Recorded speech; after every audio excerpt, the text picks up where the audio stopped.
Mga magulang, mga kapatid, mga brothers and sisters sa pananampalatayang Islam, tandaan po ninyo, marapat sa isang Muslim, lalaki man o babae, yung pagiging Muslim niya, alagad. Alam na natin yung mga fitna, mga tukso na nagpapalihis sa isang Muslim at yung pagiging makalimutin din niya, pabaya at marahil nagkakasala. Ang mainam yung nagbabalik loob kay Allah subhanahu wa ta'ala. Sinusuri niya ang kanyang sarili at bumabangon pagkaraan ng mga mapapait na pagsubok, mga kapabayaan, mga pagkukulang sa relihiyon o pagkakasala. Patawarin nawa tayo ni Allah subhanahu wa ta'ala dahil sabi ng Rasulullah, ang pinakamainam sa mga sa nagkakasala, khairut tawabin at tawab, khairut khatain at tawab. Ang pinakamainam sa mga nagkakasala ay yung bumabangon at nagbabalik loob kay Allah subhanahu wa ta'ala. Tandaan ninyo ang buhay natin dito sa mundo. Lagi natin, bigyan natin ng malalim na kaisipan.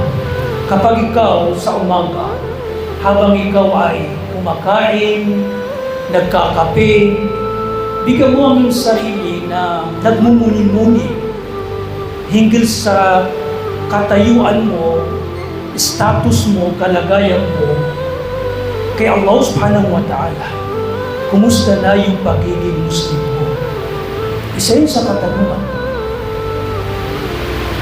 At lagi mong isipin na sa bawat araw na dumadaan, sa bawat segundo, minuto, oras na dumadaan,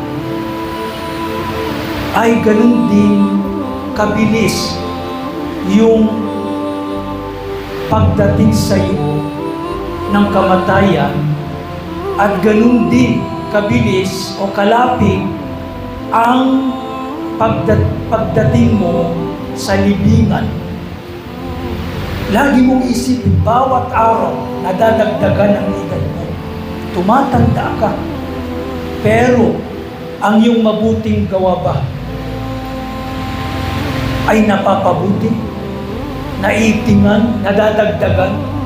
Lumalakas ba ang iyong pananampalataya? Nakakagawa ka ba ng mga pagsamba o mga gawain kalugod-lugod kay Allah subhanahu wa ta'ala o baka hanggang ngayon, subhanallah,